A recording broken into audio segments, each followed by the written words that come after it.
Everybody, I'm gonna have a home inspection for a property appraisal for a refinance coming up soon, and I'm thinking I need to fix that crack up there. I don't know what caused it, but it was like that when I bought the place. I figured one of these days I'll get around to fixing it, and I guess I'm gonna have to do it now since I'm gonna have the property appraised. How would you guys go about blending once you cut that out and replace that and patch it there?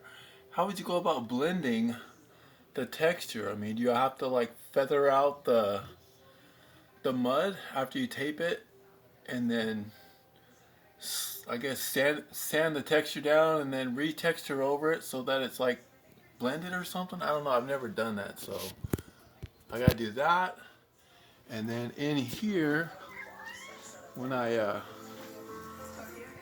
fixed the socket, that socket was also hanging when I bought the house. I had to buy a metal bracket from Home Depot to hang it from 2x4 to 2x4 so that wouldn't come out. And then I still haven't feathered it out yet. I think I just use sand it and sand it and then spray texture and hopefully it blends well, or what?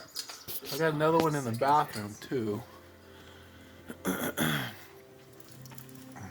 Right here that I'm working on.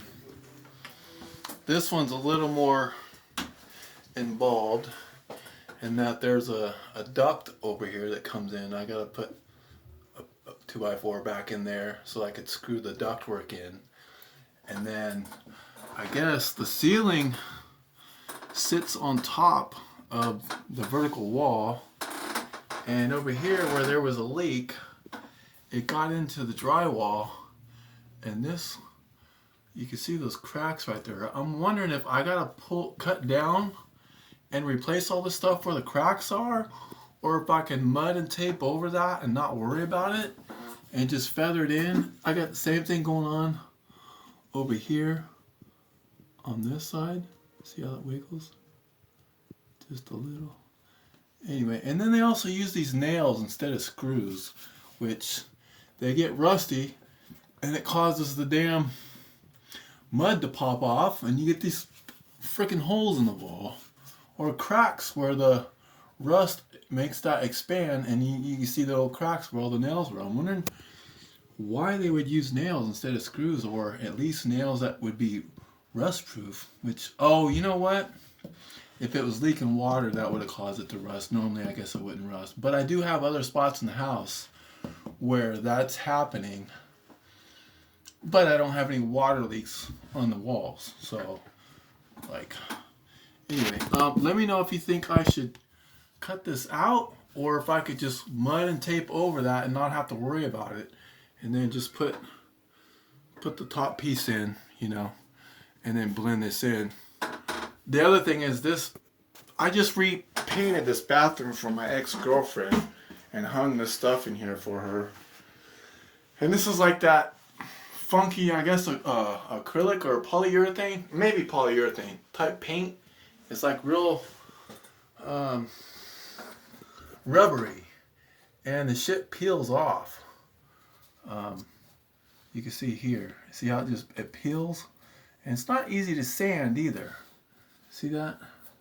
So I'm wondering how am I going to blend this? Am I going to have to peel all this paint off, or peel it to where it don't peel no more? But how would you recommend blending the mud and texture into this I guess it's polyurethane, I'm not sure, but this rubberized paint, right?